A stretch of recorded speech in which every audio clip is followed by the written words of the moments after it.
ഇന്നത്തെ ന്യൂസ് കണ്ടോ? ട്രംപ് പിന്നെ ഇന്ത്യക്ക് പണി തന്നു. നമ്മുടെ ഉൽപ്പന്നങ്ങൾക്ക് 25% താരിഫ് ഏർപ്പെടുത്താൻ പോവുകയാണെന്ന്. ഞാൻ കണ്ടു.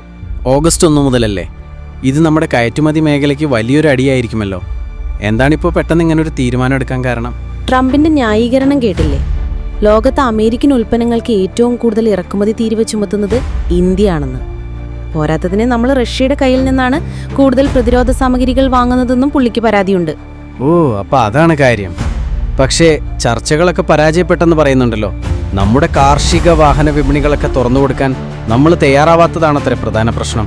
അതെ, പക്ഷേ ഈ 25% താരിഫ് എന്നൊക്കെ പറഞ്ഞാൽ നിസ്സാര കാര്യമല്ല.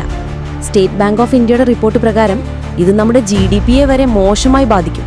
വിദേശ നാണയ വരുമാനത്തിലും വലിയ ഇടിവുണ്ടാകും.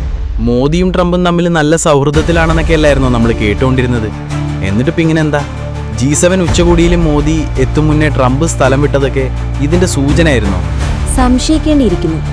അമേരിക്കൻ കമ്പനികളിൽ ഇന്ത്യക്കാർക്ക് ജോലി ചെയ്യുന്നതിലുള്ള നിയന്ത്രണങ്ങളൊക്കെ വന്നില്ലേ? ഇതൊക്കെ കാണുമ്പോൾ ആ സൗഹൃദത്തിനൊക്കെ ഒരു മങ്ങലേറ്റോന്ന് തോന്നിപ്പോകും. എന്തായാലും ഇത് ഇന്ത്യക്കൊരു നല്ല വാർത്തയല്ല. തീർച്ചയായും ഇത് നമ്മുടെ സമ്പദ്വ്യവസ്ഥയെ എങ്ങനെ ബാധിക്കുമെന്ന് കാത്തിരുന്ന് കാണാം.